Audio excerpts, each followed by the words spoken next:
അതും ഒരു കാര്യമാണ്. റിട്രീറ്റ് കൺവെൻഷൻ എന്നൊക്കെ പറഞ്ഞാൽ നമ്മളായിരിക്കുന്ന ആ തിരക്കുള്ള സാഹചര്യത്തിൽ നിന്നും മാറി വേറൊരു സാഹചര്യത്തിലേക്ക് വരാനാണ്.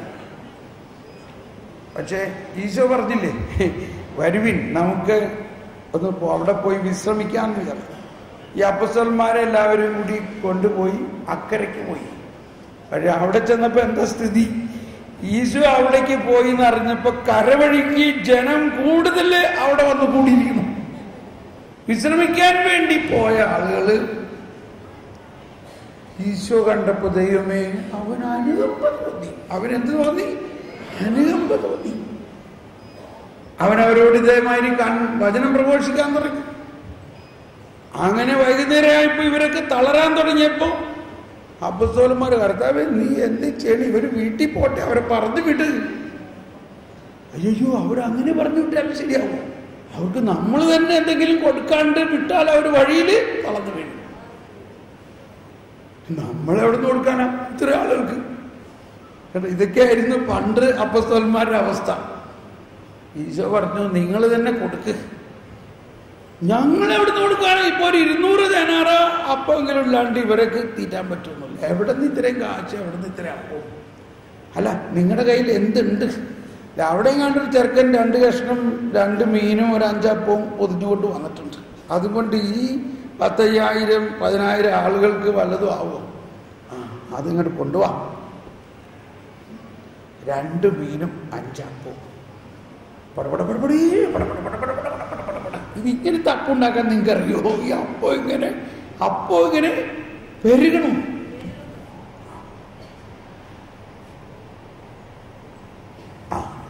കാര്യം ഈ അപ്പം പെരുകണമെന്നല്ല വിഷയം.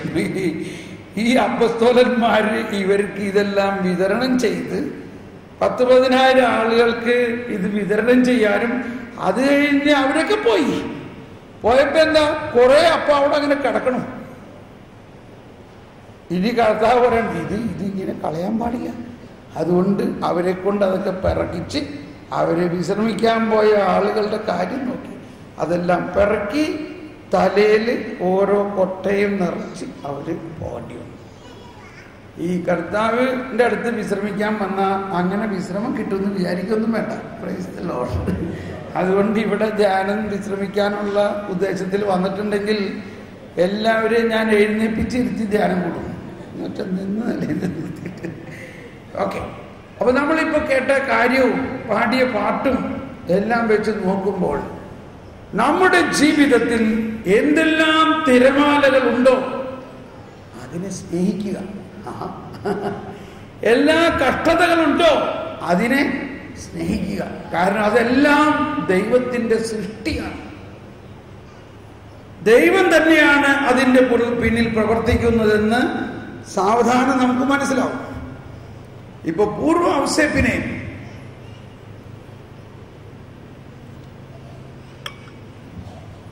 പഴയ നിയമത്തിലെ ഔസേപ്പിനെ ജോസഫിനെ അവന്റെ സ്വന്തം സഹോദരന്മാര് തല്ലി ചതച്ച് കൊല്ലാൻ പോയി അവനെ കിണറ്റിലെറിഞ്ഞു. അവസാനം കൊല്ലണ്ട. അപ്പോഴാണ് ഈജിപ്തിൽ നിന്നുള്ള അടിമ വിക്കലുകാര്, അടിമേന് വാങ്ങുന്ന ആൾക്കാർ വരണു, കച്ചവടക്കാര്. അങ്ങനെ ഈജിപ്തിൽ നിന്നുള്ള കച്ചവടക്കാർക്ക് സ്വന്തം അരുമ സഹോദരനെ അവർ വിറ്റു. Price the Lord. ഇത് തന്നെയല്ലേ യേശുക്രിസ്തുവിന്റെ ജീവിതത്തിലും ഒരു വിക്കൽ വാങ്ങൽ നടന്നോ ഇല്ലയോ? അപ്പൊ അതിന്റെ എല്ലാം മുൻകൂറായിട്ടുള്ള അനുഭവങ്ങളായിരുന്നു അത്. അങ്ങനെ ഈജിപ്തിൽ വന്ന ഈ പാവം ചെറുപ്പം മകൻ അവൻ പൊന്തിഫറിന്റെ വീട്ടില് വേലയ്ക്ക് നിർത്തിയപ്പോ അവിടെ പൊന്തിഫറിന്റെ ഭാര്യയുമായിട്ട് പ്രശ്നമുണ്ടാക്കി എന്ന് പറഞ്ഞ് ഒരു തെറ്റിദ്ധാരണയിലൂടെയും തെറ്റായി അവനെ കുറ്റമാരോപിച്ചുകൊണ്ട്, അവൻ ചെയ്യാത്ത കുറ്റമാരോപിച്ചുകൊണ്ട് അവനെ ശിക്ഷിച്ചു. ഇത് തന്നെയല്ലേ യേശുക്രിസ്തുവിനുണ്ടായത്, ചെയ്യാത്ത കുറ്റത്തിൽ. ഞാൻ ആലോചിക്കുകയാണ്, കർത്താവിന് അവനോട് ഭയങ്കര സ്നേഹമായിരുന്നത് കൊണ്ട് കർത്താവിന് വേണ്ടി മാത്രമായിട്ട് അവന് വേണം. കർത്താവിന് വേണ്ടി മാത്രമായിട്ട്. അതുകൊണ്ടാണ് അവനെ ജയിലിൽ കൊണ്ടുവന്നു. ഇപ്പൊ ആരും അവനെ തൊടാൻ വരില്ല. മനസ്സിലായോ? ജയിലിൽ പോകാണെങ്കിൽ അങ്ങനെ ഒരു ഗുണമുണ്ട്. ചപ്പാത്തിയും ഇറച്ചിയൊക്കെ സുഖമായിട്ട് കിട്ടുകയും ചെയ്യും. നമ്മൾ വലിയ പണിയും ചെയ്യേണ്ട ആവശ്യമില്ല. അവിടെ സുഖമായിട്ടിരുന്ന് പ്രാർത്ഥിച്ചാൽ മതി.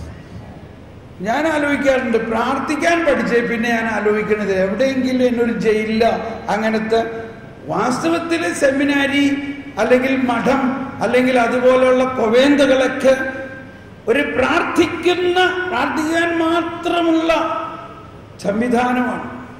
അതും ഒരു വിധത്തില് ദൈവത്തിന്റെ സ്നേഹത്തിന്റെ ഒരു ജയിലാണ്. സ്നേഹത്തിന്റെ ജയിൽ കേട്ടോ, ശിക്ഷയുടെ അല്ല, സ്നേഹത്തിന്റെ. എനിക്ക് നിന്നെ വേണം, നീ എപ്പോഴും എൻ്റെ അടുത്ത് തന്നെ വേണം, അതുകൊണ്ട് നീ ഇങ്ങനെ വാ. എനിക്ക് തോന്നുന്നത് അതാണ് വാസ്തവത്തിൽ ജോസഫിനുണ്ടായത്. അങ്ങനെ ജോസഫ് വർഷങ്ങളോളം ഈ ജയിലിൽ കിടക്കുകയാണ്. എന്തായിരുന്നിരിക്കാം അവനവിടെ ചെയ്തിരിക്കുക? അവനവിടെ സുഖമായിട്ടിരുന്ന് പ്രാർത്ഥിച്ചു. എല്ലാവരാലും തിരസ്കരിക്കപ്പെടുകയും കുറ്റം വിധിക്കപ്പെടുകയും ചെയ്തിരിക്കുന്ന അവസ്ഥയാണ് പുറകുവശത്ത്. പക്ഷെ അവനെ സംബന്ധിച്ച് അവന്റെ ആന്തരിക ശക്തിയിലൂടെ അവൻ ദൈവത്തിന്റെ വെളിപാടുകൾ കിട്ടും. ദൈവം അവനോട് സംസാരിക്കണം. ദൈവത്തിന്റെ രഹസ്യങ്ങൾ അറിയുന്ന ഒരാളായിട്ട് മാറി. അങ്ങനെ ഇരിക്കുമ്പോൾ അവിടെ ഒരു ജയിലിൽ നടന്നൊരു സംഭവത്തിൽ 1-2 പേരുടെ സ്വപ്നങ്ങൾ ഇവനോട് പറഞ്ഞപ്പോ അവൻ അതിന്റെ അർത്ഥം ദൈവത്തിന്റെ സന്ദേശത്തിലൂടെ വ്യാഖ്യാനിച്ചു കൊടുത്തപ്പോ അത് കൃത്യമായിരുന്നു. ഒന്ന് കൈവീശി എല്ലാവരും പ്രൈസ് ദി ലോർഡ്. അങ്ങനെ ഇരിക്കുകയാണ് ഫറവോയ്ക്ക് ഇത്രയും വലിയൊരു സ്വപ്നം. ആ സ്വപ്നം കണ്ടിട്ട് ഫറവോയ്ക്ക് അത് വ്യാഖ്യാനിക്കാൻ ഫറവോയുടെ രാജസന്നിധിയിലുള്ള ജ്ഞാനികൾക്കാർക്കും അത് വ്യാഖ്യാനിക്കാൻ സാധിക്കുന്നില്ല. രാജ്യം മുഴുവനും വിളംബരം ചെയ്തു. ഇത് വ്യാഖ്യാനിക്കാൻ ആരെങ്കിലും ഉണ്ടോ? പലരും വന്നു, പല മന്ത്രവാദികളും ജ്ഞാനികളും വന്നൊക്കെ വ്യാഖ്യാനിച്ചിട്ട് രാജാവിന് അതിന്റെ തൃപ്തി വരുന്നില്ല. അങ്ങനെ ഇരിക്കെ രാജാവിന്റെ പാനപാത്രവാഹകൻ പറഞ്ഞു, എനിക്കൊരാളെ അറിയാം. അവനിങ്ങനെ രാജസന്നിധിയിലുള്ള വലിയ ആളൊന്നുമല്ല, അവനെ ഇപ്പോ ജയിലിലാണ്. എന്റെ സ്വപ്നം വ്യാഖ്യാനിച്ച് കൃത്യമായിട്ട് സംഭവിച്ചു. അവനെ കൊണ്ടുവരും. ഇതാ ഞാൻ പറയാറുള്ളതാണ്, പ്രസന്റ് പ്രൈം മിനിസ്റ്റർ. രാവിലെ തടവറയിലായിരുന്നവർ വൈകുന്നേരമായപ്പോ ആരായി മാറി? പ്രൈം മിനിസ്റ്ററായിട്ട് മാറി. Price the Lord. ഇതുപോലൊരു പ്രൊമോഷൻ എവിടെയെങ്കിലും നിങ്ങൾ കണ്ടിട്ടുണ്ടോ? ജയിലിൽ കുറ്റവാളിയായി തടവറയിൽ കിടന്നിരുന്ന ജോസഫിനെ ഇതാ വിളിച്ചുകൊണ്ടു. അവൻ രാജാവിന്റെ മുമ്പിൽ ഇങ്ങനെ നിൽക്കുകയാണ്. തലകുനിക്കാൻ പറഞ്ഞിട്ട് പറഞ്ഞു, ക്ഷമിക്കണം രാജാവേ, ഞങ്ങളുടെ വിശ്വാസപ്രകാരം ദൈവത്തിന്റെ മുമ്പിൽ മാത്രമേ തലകുനിക്കുകയുള്ളൂ. അപ്പൊ മറ്റുള്ളവർക്കൊക്കെ ഇതിൽ ദേഷ്യമായി. ഇവൻ ഈ ജയിലിൽ കിടക്കണ തടവുകൾ പറയണ കേട്ടവന് അവനൊരു അടി കൊടുക്കട്ടെ എന്ന് ചിലപ്പോ തോന്നിയിട്ടുണ്ടാവും. പക്ഷെ അവന്റെ വിശ്വാസം അവനോടെ പ്രഘോഷിക്കുകയാണ്. അവന്റെ അധിക പ്രസംഗമൊന്നുമല്ല. അവൻ പറയാണ്, ഞങ്ങൾ അബ്രാഹത്തിന്റെയും ഇസഹാക്കിന്റെയും യാക്കോബിന്റെയും ദൈവമാണ് ഞങ്ങളുടെ ദൈവം. ആ ദൈവത്തെ മാത്രമേ ഞങ്ങൾ ആരാധിക്കുന്നുള്ളൂ. ആ ദൈവത്തിന്റെ മുമ്പിൽ മാത്രമേ ഞാൻ തലകുനിക്കുകയുള്ളൂ.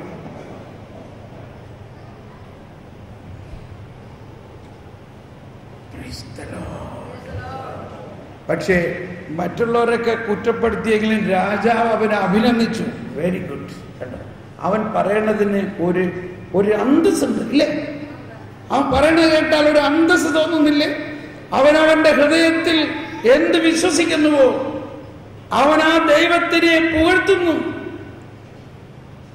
അപ്പോ രാജാവ് പറഞ്ഞു, ഇവിടെ ഒരു ഭയങ്കര പ്രശ്നമാണ്. ഞാനിങ്ങനെ ഒരു സ്വപ്നം കണ്ടു. ആ സ്വപ്നം വ്യാഖ്യാനിക്കാൻ ഇവിടെ ആരുമില്ല. നിനക്കിങ്ങനെ സ്വപ്നം വ്യാഖ്യാനിക്കാനുള്ള കഴിവുണ്ടെന്ന് പറഞ്ഞു. രാജാവേ, എന്റെ കഴിവല്ല, ഞാൻ എന്നെ സൃഷ്ടാവായ ദൈവം അബ്രാഹത്തിന്റെ, ഇസ്ഹാക്കിന്റെയും യാക്കോബിന്റെയും ദൈവത്തോട് ഞാൻ പ്രാർത്ഥിക്കുമ്പോൾ ആ ദൈവമാണ് എനിക്കിത് വെളിപ്പെടുത്തി തരുന്നത്. ആരെങ്കിലും വെളിപ്പെടുത്തട്ടെ, നീ ഇത് പറയും. ഈ രാജാവിന് ആര് വെളിപ്പെടുത്തിയാലും കുഴപ്പമില്ല. പക്ഷേ രാജാവ് സാവധാനം അബ്രാഹത്തിന്റെയും ഇസ്ഹാക്കിന്റെയും യാക്കോബിന്റെയും ദൈവത്തെ അറിയാൻ തുടങ്ങുകയാണല്ലേ, അറിയാൻ തുടങ്ങുകയാണ്. അങ്ങനെ സ്വപ്നം വ്യാഖ്യാനിച്ചപ്പോൾ രാജാവ് കറക്റ്റ്, യെസ്, അതാണ്. നമുക്കറിയാം എന്തായിരുന്നു ആ സ്വപ്നം. 5-7 വലിയ പശുക്കൾ, അത് കഴിഞ്ഞ് 7 മെലിഞ്ഞ പശുക്കൾ. ഈ മെലിഞ്ഞ പശുക്കള് തടിച്ച പശുക്കള് വിഴുങ്ങണം. അപ്പോ പറഞ്ഞു, രാജാവേ, ഇത് വരാനിരിക്കുന്ന 7 സമ്പൽ സമൃദ്ധമായ വർഷങ്ങളാണ്. അതാണ് 7 കൊഴുത്ത പശുക്കൾ.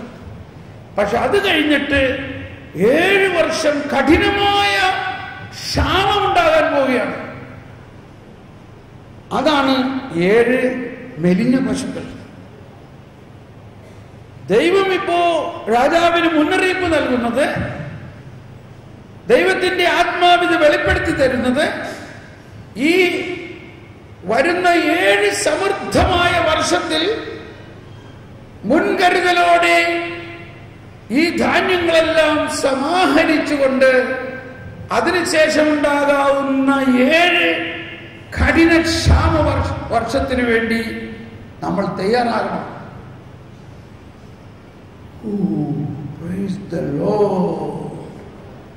രാജാവ് പറയണം, കറക്റ്റ്, ഇതാണ് കൃത്യം.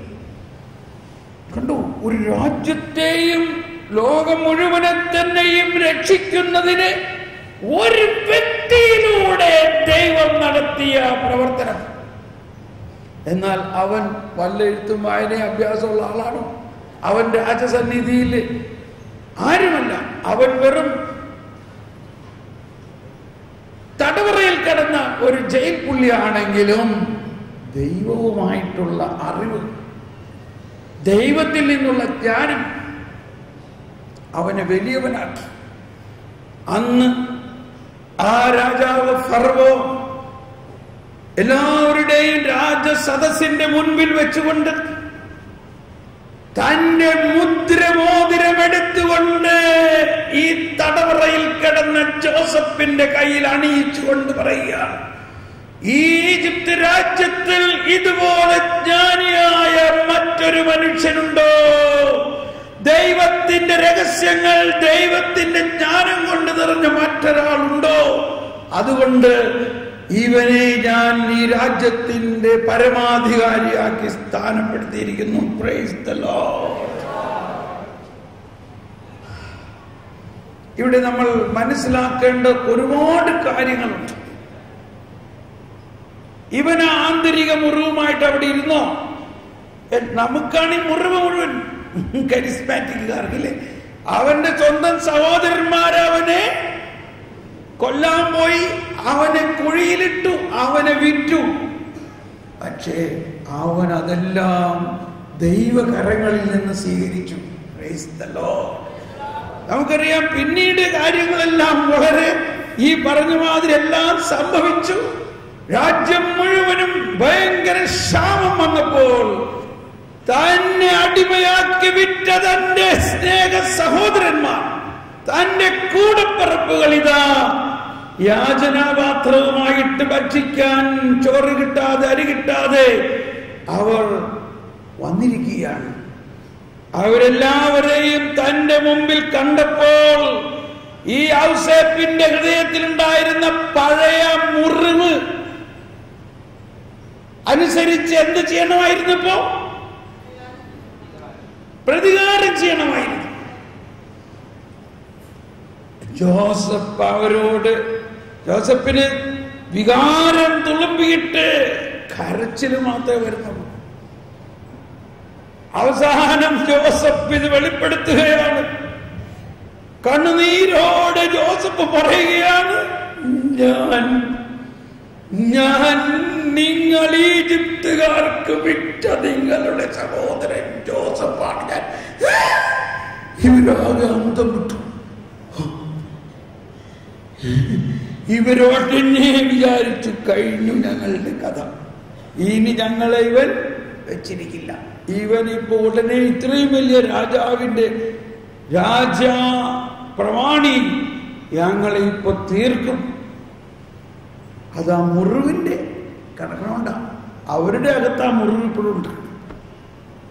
എന്നാൽ ജോസഫിന്റെ അകത്ത് ആ മുറിവ് സൗഖ്യപ്പെട്ടിരിക്കുന്നു.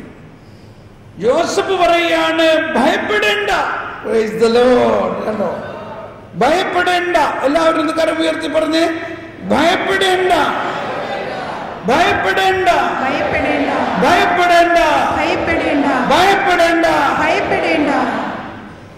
ജോസഫ് പറഞ്ഞു, ദൈവം നിങ്ങൾ എന്നോട് ചെയ്ത തിന്മയെ ദൈവം നന്മയാക്കി മാറ്റിയിരിക്കുന്നു. Price the Lord. എല്ലാവരും ഒന്ന് കരമുയർത്തി, നിങ്ങൾ എന്നോട് ചെയ്ത തിന്മയെ ദൈവം നന്മയാക്കി മാറ്റിയിരിക്കുന്നു. എല്ലാവരും ഒരിക്കൽ കൂടി, നിങ്ങൾ എന്നോട് ചെയ്ത തിന്മയെ ദൈവം നന്മയാക്കി മാറ്റിയിരിക്കുന്നു. നമ്മളെല്ലാവരെയും രക്ഷിക്കാൻ വേണ്ടി ദൈവം എന്നെ മുൻകൂട്ടി ഇവിടെ അയച്ചതാണ്. കണ്ടോ? അപ്പോ ജോസഫിനെ കിണറ്റിലെറിഞ്ഞതും ജോസഫിനെ ഈജിപ്തുകാർക്ക് വിറ്റതും എല്ലാം ജോസഫിന്റെയും സകല മനുഷ്യരുടെയും നന്മയ്ക്ക് വേണ്ടിയായിരുന്നു. Price the Lord. ഒരു നിമിഷം പെട്ടെന്ന് നമ്മൾ ഈ ആശയത്തെ നമ്മുടെ ജീവിതത്തിലേക്ക് കൊണ്ടുവരിക.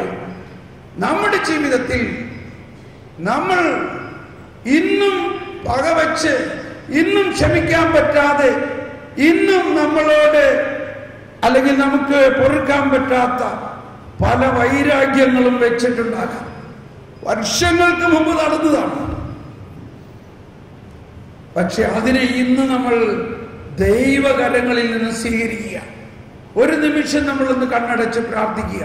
ഒന്ന് സ്തുതിച്ചുകൊണ്ട്, പരിശുദ്ധാത്മാവേ, ഞങ്ങളുടെ ജീവിതത്തിൽ 25, 30, 40 വർഷം മുമ്പ് നടന്ന സംഭവങ്ങൾ, അഥവാ കുഞ്ഞുനാളിലെ നടന്ന സംഭവങ്ങൾ നമ്മുടെ ജീവിതത്തിൽ ഇന്നും നമ്മളെ സ്വാധീനിക്കുന്നുണ്ടാകാം. ഇന്നും നമുക്ക് വെറുപ്പ്, വിദ്വേഷം, ശത്രുത, കലഹം, കോപം, വൈരാഗ്യം ഇതെല്ലാം ഉള്ളതിന്റെ കാരണം സ്വന്തം അപ്പനോടും അമ്മയോടും വരെ നമുക്ക് വൈരാഗ്യം തോന്നും. അവരോട് ക്ഷമിക്കാൻ പറ്റുന്നില്ല.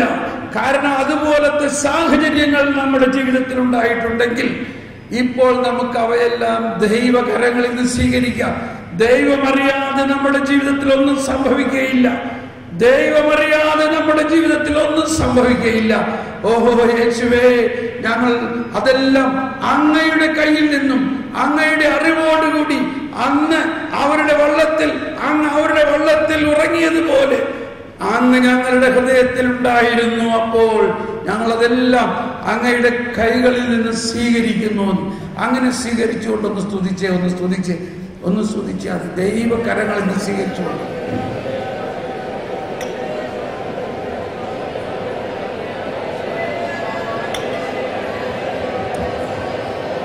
Hallelujah, hallelujah. ദൈവകരങ്ങളിൽ നിന്ന് സ്വീകരിച്ചുകൊണ്ട് ഹല്ലേലൂയ, ഹല്ലേലൂയ, ഹല്ലേലൂയ. ഓ പരിശുദ്ധാത്മാവേ, ഞങ്ങളുടെ ആന്തരിക മുറിവുകളിലേക്ക് പ്രവേശിക്കണേ. ഞങ്ങളുടെ ആന്തരിക മുറിവുകളെ സൗഖ്യപ്പെടുത്തണമേ. ഞങ്ങളുടെ ആത്മാവിൽ, ഞങ്ങളുടെ മനസ്സിൽ, ഞങ്ങളുടെ ചിന്തകളിൽ കെട്ടിക്കിടക്കുന്ന നിരവധിയായ ആന്തരിക മുറിവുകളെ സൗഖ്യപ്പെടുത്തണമേ.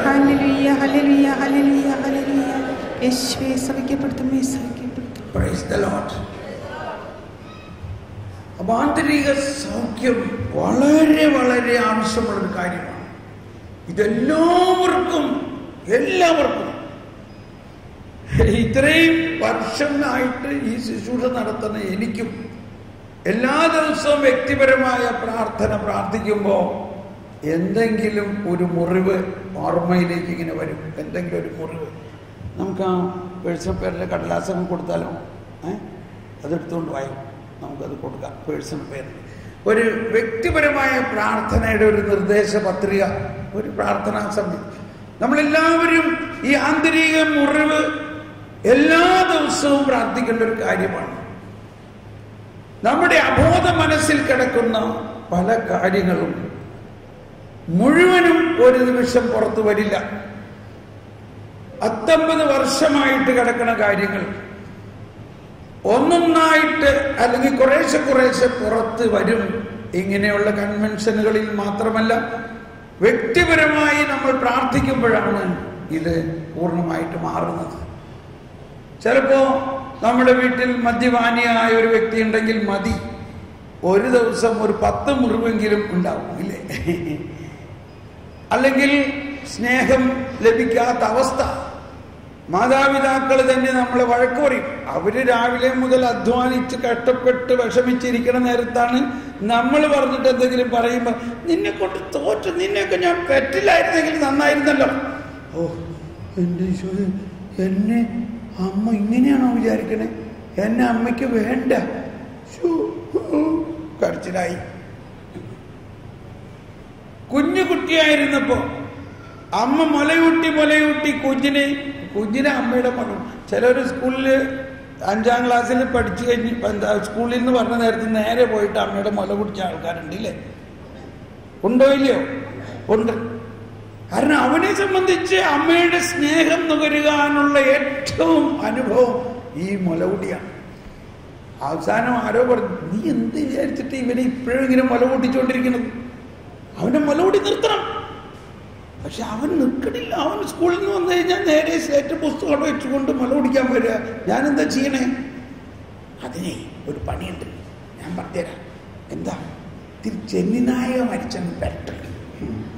അവന് സ്കൂളിൽ നിന്ന് വരണ നേരം നോക്കിയിട്ട് ചെന്നിനായകം പരട്ടി വെച്ചേക്കണം.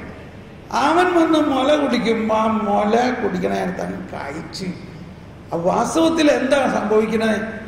അവൻ ഭയങ്കര സ്നേഹത്തിൽ അമ്മയുടെ സ്നേഹം നുകരാനായിട്ട് ഓടി വന്ന് അമ്മേനെ കെട്ടിപ്പിടിച്ച് അവന്റെ ആ സ്വാതന്ത്ര്യത്തിൽ ആ ബ്ലൗസിന്റെ അകത്ത് കൈയിട്ടുകൊണ്ട് അവൻ ആ മുല ചപ്പി കുടിക്കുമ്പോ, അയ്യോ ഇതെനിക്ക് വേണ്ട, എന്താ അമ്മ ചെയ്യണേ? എന്നെ ഇതുപോലെ വെറുപ്പിക്കണത്തിന്, ഇതുപോലെ കയ്പ്. വാസ്തവത്തിൽ അവന്റെ ഹൃദയത്തിൽ ഒരു വാളിറങ്ങുന്ന അനുഭവമാണ് അവനുണ്ടാകുന്നത്. ഇത്രയും നാളും അവനെ സ്നേഹത്തിന്റെ വലിയ വാത്സല്യം കൊടുത്ത ആ അമ്മ ഇതാ ഒരു ദിവസം പെട്ടെന്ന് അവനെ വഞ്ചിക്കുന്ന മാതിരി അവന്റെ ഹൃദയത്തെ മുറിവേൽപ്പിച്ചുകൊണ്ട്, ദൈവത്തിൽ നിന്നാണോ ഈ ചെന്നിനായകൻ പരട്ടൽ?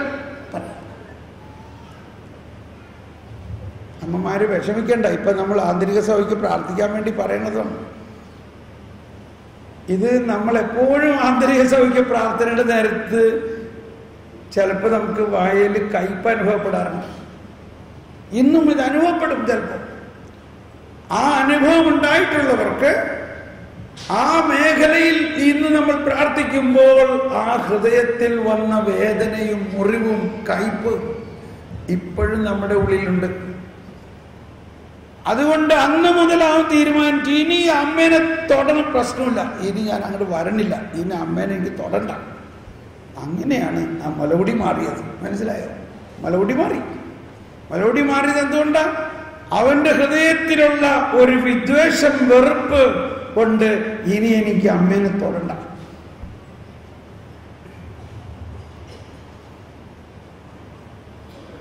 ഇതാണോ ക്രിസ്ത്യൻ ഫോർമേഷൻ എന്ന് പറയുന്നത്? അപ്പൊ ഇതൊക്കെ പഴയ കാലത്ത് നമ്മൾ ദൈവവചനവും ദൈവസ്നേഹവും ഒന്നും അറിയാതിരുന്ന കാലത്ത് എങ്ങനെയെങ്കിലും പിള്ളേരെ തല്ലിച്ചതച്ച് വളർത്തണം, ഒന്നുള്ളതിനെ ഓലക്ക കൊണ്ട് അടിക്കണം എന്ന് പറയണ ഒരു കാലഘട്ടമായിരുന്നു. അതല്ല ദൈവത്തിൻ്റെ. അത് ഓരോ ലൈനിലും കുറച്ച് കൂടുതലായിട്ട് കൊടുക്കുക, അത് ഡിസ്ട്രിബ്യൂട്ട് ചെയ്യലാണ്. അപ്പോൾ നമ്മൾ മനസ്സിലാക്കേണ്ടത്, ദൈവമാണ് നമ്മുടെ കുഞ്ഞുങ്ങളെ നമുക്ക് തന്നിട്ടുള്ളത്. അവർ ദൈവത്തിന്റെ മക്കളാണ്, ദൈവത്തിന്റെ സാദൃശ്യത്തിലാണ്. അവരെ വേദനിപ്പിക്കുമ്പോൾ ആ വേദനകൾ നമ്മളെയും വേദനിപ്പിക്കുന്നു എന്ന് മാത്രമല്ല, ആ വേദനകൾ അവരുടെ ഹൃദയത്തെ വളരെ ആഘാതമുണ്ടാക്കുകയും ആ വേദനയിൽ നിന്നാണ് പിന്നീട് അവർക്ക് പല സ്നേഹക്കുറവിന്റെ കാര്യങ്ങൾ ഉണ്ടാവുന്നത്. ഒരിക്കൽ ഒരു സഹോദരി പറഞ്ഞതാ, ഇത്തിരി പ്രായമായ അമ്മച്ചിയാ, സാക്ഷ്യം പറഞ്ഞതാ, എൻ്റെ മോനെ ഞാനും ഇങ്ങനെ തന്നെയാണ് എൻ്റെ മക്കളെ വളർത്തിയത്. അപ്പൻ പറഞ്ഞു, അപ്പൻ പാടത്ത് പണിയെടുക്കണ നേരത്ത് മോളോട് പറഞ്ഞു, നീ ഒരു കോപ്പ വെള്ളം അപ്പന് കൊണ്ടുപോയി കൊടുക്കും, ഒരു കോപ്പ കഞ്ഞിവെള്ളം. അവള് പറഞ്ഞു, എനിക്കിപ്പോ മനസ്സിലാന്ന് പറഞ്ഞു. ഇത് കേട്ടപ്പോ എനിക്ക് ദേഷ്യമായി. ഞാൻ അവളെ ചൂലെടുത്ത് അടിച്ചടിച്ചടിച്ചടിച്ചടിച്ച് അവിടം വരെ അടിച്ചു. ആ ചൂലിന്റെ സകല ഈർക്കിലിയും പോകുന്നവരെ അടിച്ചു. എന്നിട്ട് അതിനിടയ്ക്ക് പറയണം, ഞാനങ്ങ് കൊണ്ടുപോയി കൊടുത്താൽ മതിയായിരുന്നു. എല്ലാവരും ഇവിടെ ശ്രദ്ധിക്കണം.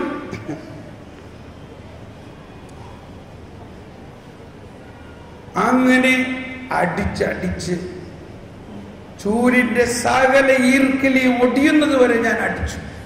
വാസ്തവത്തിൽ എന്താ ഉണ്ടാകുന്നത്? നമുക്കുണ്ടായ ദേഷ്യം, നമുക്കുണ്ടായ കോപം ഈ കുഞ്ഞിന്റെ പുറത്ത് തീർത്തു. അതാ സംഭവിച്ചത്. അങ്ങനെ കുഞ്ഞിന്റെ ഹൃദയത്തിൽ നിരവധി മുറിവുകൾ നമ്മൾ ഉണ്ടാക്കി. വിഷമിക്കണ്ട, ഈ മുറിവുകൾ കർത്താവിന് ഇപ്പോൾ സാഹിത്യപ്പെടുത്താൻ സാധിക്കും. നമ്മുടെ ഹൃദയത്തിൽ ഉണ്ടായ സ്വന്തം ഏറ്റവും സ്നേഹിക്കുന്ന നമ്മുടെ മാതാപിതാക്കളിൽ നിന്നാണ് ആദ്യത്തെ മുറിവുകൾ നമുക്കുണ്ടാകുന്നത്. പക്ഷെ അത് കഴിഞ്ഞ് അമ്മ വന്നൊന്ന് കെട്ടിപ്പിടിച്ച് ആശ്വസിപ്പിച്ചു കഴിഞ്ഞപ്പോ നമ്മൾ കാര്യം പിറ്റേ ദിവസം ജോലിയൊക്കെ ചെയ്യാൻ തുടങ്ങി. പക്ഷെ എങ്കിലും ഒരു പക്ഷേ ഈ മുറിവുകൾ യേശുവിന്റെ മുറിവുകളോട് ചേർക്കാതെ ഇത് സൗഖ്യമാവില്ല. ഈ മുറിവുകൾ യേശുവിന്റെ മുറിവുകളോട് ചേർത്തുമ്പോൾ പൂർണ്ണമായി സൗഖ്യം ലഭിക്കും. യേശുവിന്റെ മുറിവുകളോട് നമ്മുടെ ഈ മുറിവുകളെ ചേർക്കുമ്പോൾ മാത്രമാണ്. എന്നിട്ട് അമ്മച്ചി പറയാണ്, ആ കുഞ്ഞുങ്ങൾ ഇപ്പോ വളർന്നു. ആ കുഞ്ഞ് വളർന്നു വലുതായപ്പോൾ എന്താണ് ആ വലുതായ മകൾ ചെയ്യുന്നത്? അവളും അവന്റെ കുഞ്ഞിനെ ഇതുപോലെ അടിച്ചടിച്ചടിച്ചാണ് വളർത്തുന്നത്. ദൈവരാജ്യം സ്നേഹരാജ്യമാണ്. സ്നേഹമാണ് അവിടുത്തെ നിയമം. കൽപ്പന പാലിക്കുന്നത് സ്നേഹത്തിന്റെ കൽപ്പനയാക്കി ഈശോ മാറ്റി. മോശയിലൂടെ വന്ന കൽപ്പനകളെല്ലാം യേശു സ്നേഹത്തിന്റെ കൽപ്പനയാക്കി മാറ്റിക്കൊണ്ട്, സ്നേഹമാണ് ഏറ്റവും വലിയ കൽപ്പന. ഇന്ന് നമ്മുടെ ജീവിതത്തിൽ, നമ്മുടെ കുടുംബത്തിൽ, നമ്മുടെ വ്യക്തിബന്ധങ്ങളിൽ ഈ കൽപ്പനയുടെ അനുഭവം ഉണ്ടാകണം. അത് പരിശുദ്ധാത്മാവിലൂടെയാണ്. പരിശുദ്ധാത്മാവ് നമ്മുടെ ഹൃദയം ദൈവസ്നേഹം കൊണ്ട് ജ്വലിപ്പിക്കുമ്പോൾ ഈ പഴയ മുറിവുകളെല്ലാം ഉണക്കി നമ്മളൊരു പുതിയ സൃഷ്ടിയായി മാറുമ്പോൾ നമുക്ക് നമ്മുടെ ശത്രുക്കളെ പോലും സ്നേഹിക്കാൻ സാധിക്കും. നമ്മുടെ ശത്രുക്കളെ സ്നേഹിക്കാൻ സാധിക്കും.